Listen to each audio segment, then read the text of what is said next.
ठीक है, सो 4 जून का सीए स्टार्ट करते हैं। पहला है श्रेष्ठा।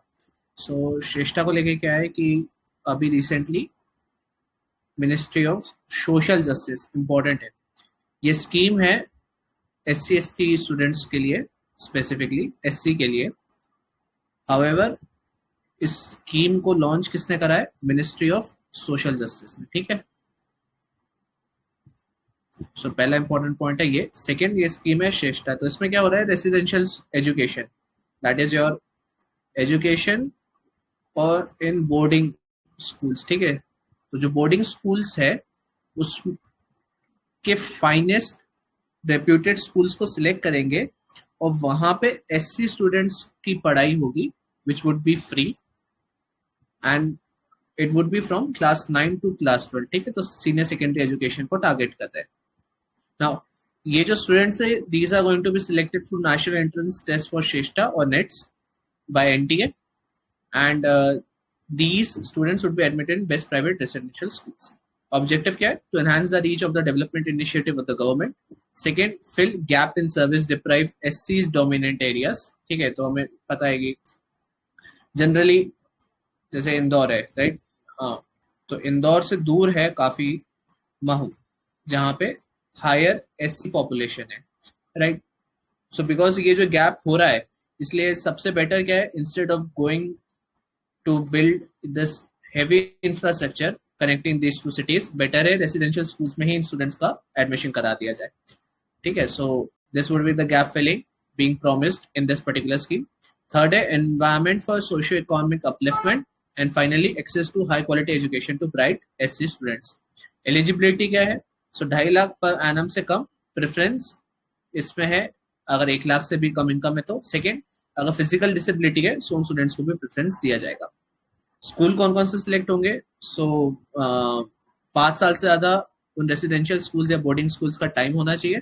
Second, these the board results should be more than 75% in class 12 10 and 12 for last 3 years और एडिक्वेट इंफ्रास्ट्रक्चर होना चाहिए। तो जो रेटिंग होती है हायर एजुकेशन के द्वारा, that particular rating would be employed to determine adequate infrastructure है कि नहीं।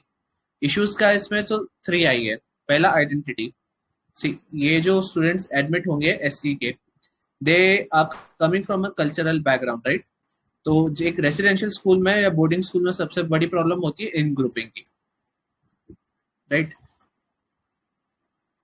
इन ग्रुप आउट ग्रुप जो फॉर्म होते हैं, और generally in group out group conflicts को रिजॉल्व करने के लिए स्टूडेंट्स क्या करते हैं, वो अपनी जो ओरिजिनल आइडेंटिटी है उसको डिसेमिनेट कर देते हैं और असिमुलेट हो जाते हैं एक पर्टिकुलर आइडेंटिटी में जो कि उनकी नहीं रहती है। So there is a diminishing of cultural background. So पहला इशू है आइडेंटिटी का। सेकेंड है interdisciplinary approach. So we all know the best approach for students right now is to develop a tool which is between learning and teaching. Problem ये है कि when it comes to SU students, we don't know what particular interdisciplinary approach would be best for them, right? और उनकी language में, उनकी understanding में और उनके लिए, ठीक है, ये अप्रोच डेवलप करना अपने आप में एक चैलेंज होगा।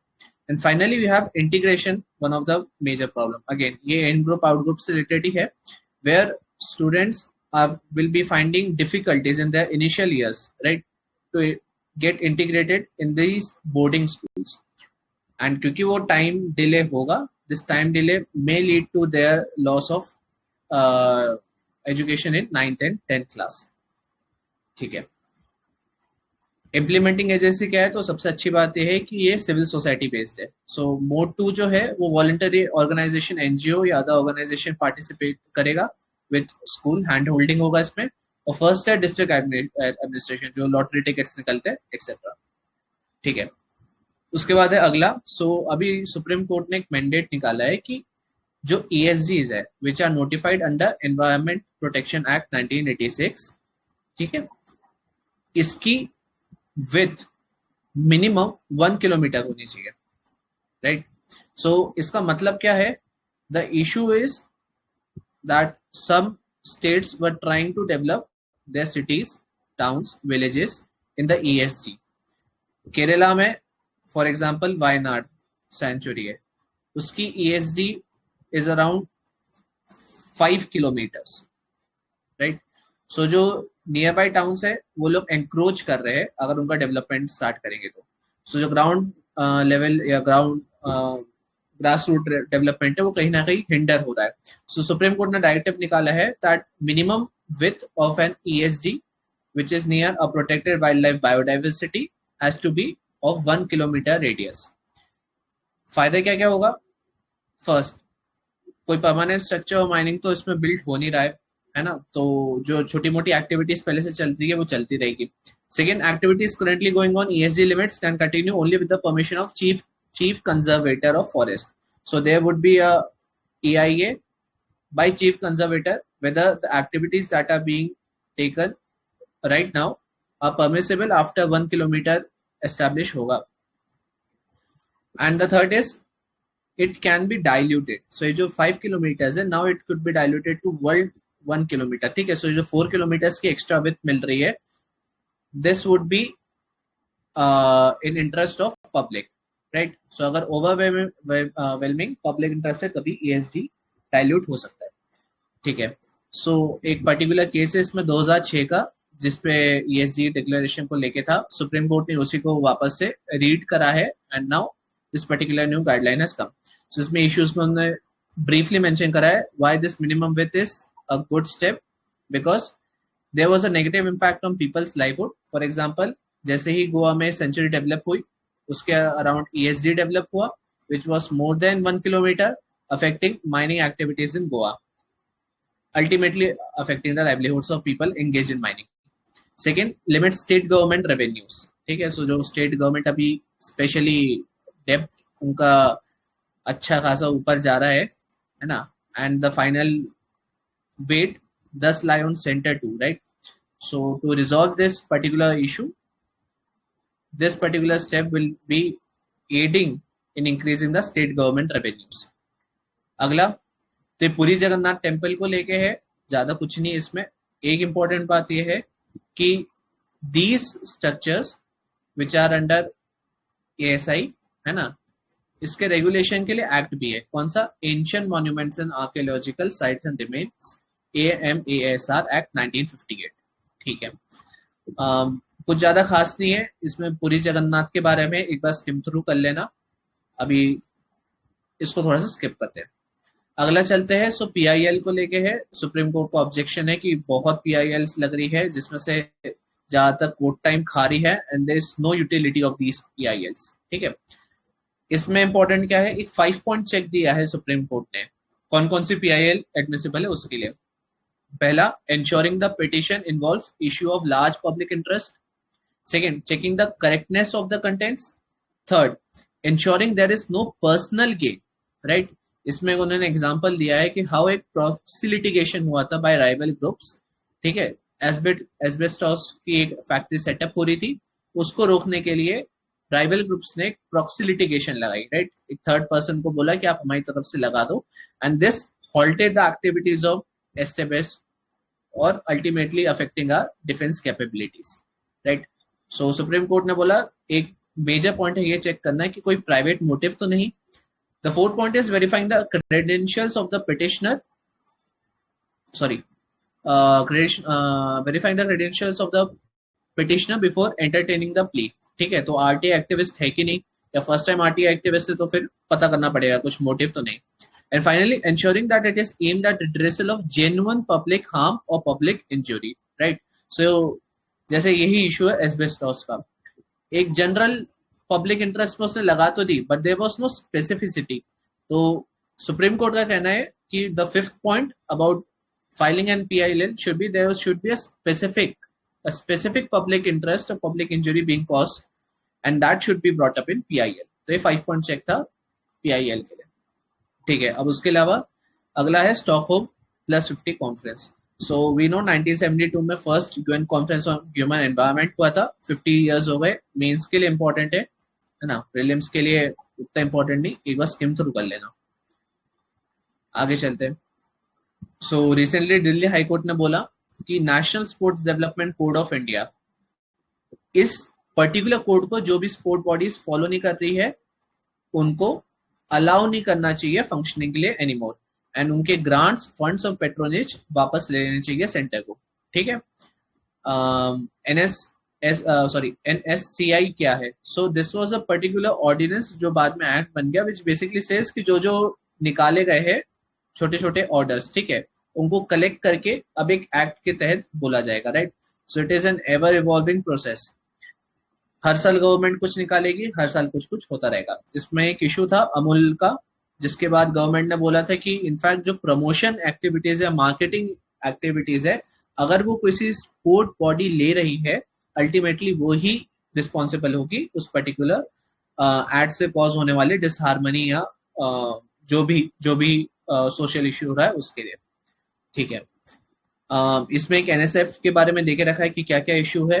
तो we know there lack of good quality sporting infrastructure, transparency accountability की एक ह्यूज लैक है, and this particular is due to being politicians being the head of NSF, ठीक है। There is a shortage of funds and then there is a conflict of interest among members of federation, ठीक है। अब titbits पे आते हैं। So recently NHI ने बोला कि जो हमने इनविट्स निकाले हैं that has led to great mobilization of great mobilization of laying roads या developing infrastructure, and this is a part of national monetization pipeline। ज्यादा कुछ नहीं है, सिंपल सा है कि एडवांटेजेस क्या है इनविट्स के।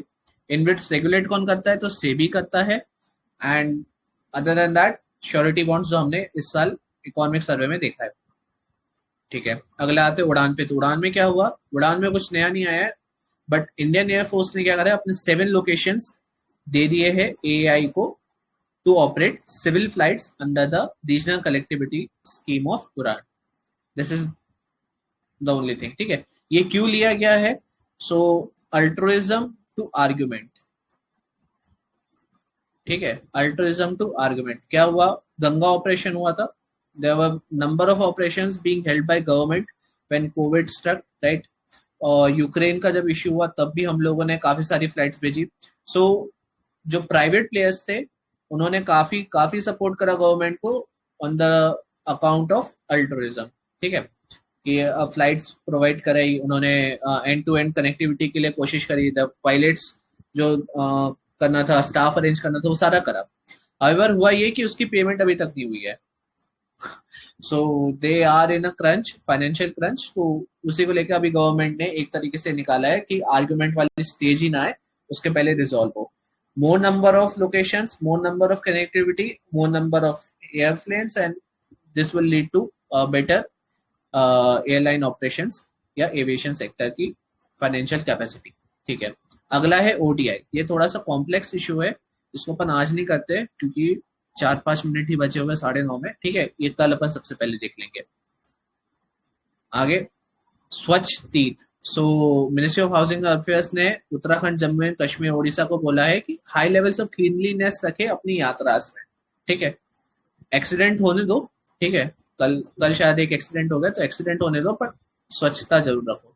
सो क्लीन पब्लिक टॉयलेट्स करने हैं, all eateries should be sensitised, there should be a proper garbage collection centres, institute processing of food waste etcetera. ये पैराग्राफ एक बार देख लेना, ठीक है।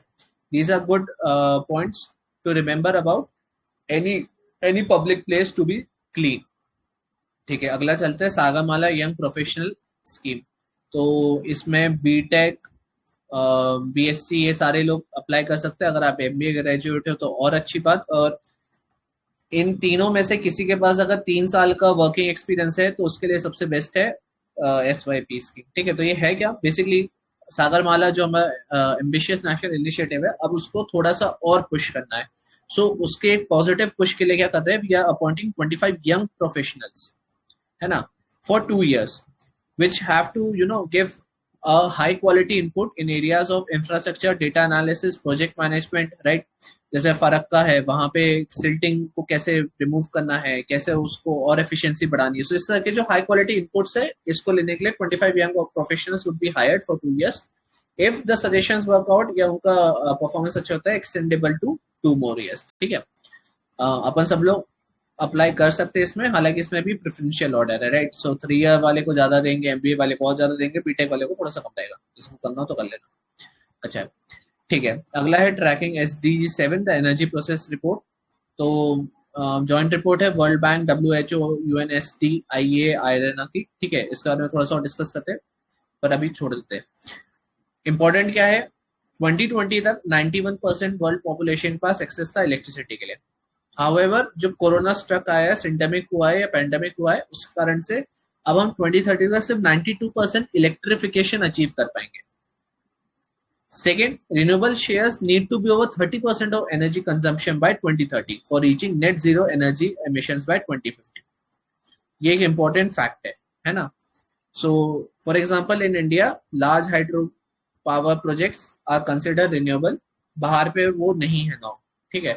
तो when this particular report is saying that renewable share needs to be increased to more than 30%, the question is कौन कौन सी रिन्यूएबल एनर्जी है जिसको एक्सेप्ट करेंगे फॉर्म को, सॉरी कौन कौन सी फॉर्म है रिन्यूएबल एनर्जी की जिसको एक्सेप्ट करेंगे, एज वेल एज अगर वो अचीव नहीं करा, again will be missing an important target which is net zero energy emission by 2050। आगे PMJJBY। So we all know काफी काफी सारे इंसिडेंट्स हुए थे। सो इंश्योरेंस भी अच्छा खासा हुआ था, गवर्नमेंट के पास अराउंड 9,000 करोड़ प्लस प्रीमियम आया था।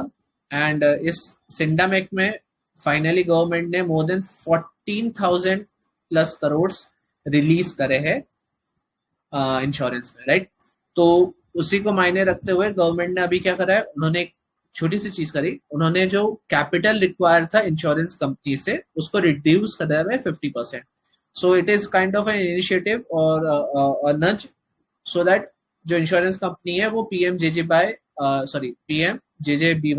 ऑफर करते रहे, है ना। अभी क्या लिक्विडेटिव फॉर्म में कर नहीं रहे, थोड़ा सा हेजिस्टेंट या फिर इनफैक्ट बता ही नहीं रहे कि ये ऑप्शन भी अवेलेबल है। सो गवर्नमेंट ने ये 50% कैपिटल रिडक्शन कम करके कहीं ना कहीं स्टिमुलस बढ़ाने की कोशिश करी है। Then we have Sanjeevani and ABDM, तो Ayushman Bharat digital mission which is about creating a digital profile of a patient which could be used further for data analysis etc. इसको इंटीग्रेट कर लिया संजीवनी से। सो फॉर एग्जांपल आपके घर में मतलब छोड़ो ये कोई XYZ है, उसके घर में किसी को संजीवनी से ट्रीट करा गया।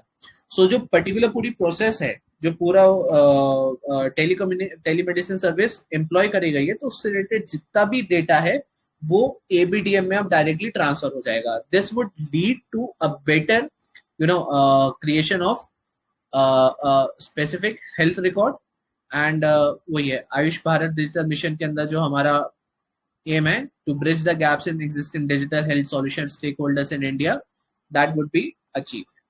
फाइनली सांझी पेटिंग, तो सांझी पेटिंग में क्या हुआ है, क्वाड मीटिंग में इंडियन PM ने बाइडेन जी को एक सांझी पेंटिंग दी है। सांझी क्या है पेंटिंग, सो ये वृंदावन उत्तर प्रदेश की फेमस पेंटिंग है, 15-16 सेंचुरी से इवॉल्व हुई थी and it basically is about Lord Krishna. So उनकी various form, various activities, various stories उसको पोर्ट्रे करा जाता है यूजिंग स्टेंसिल्स।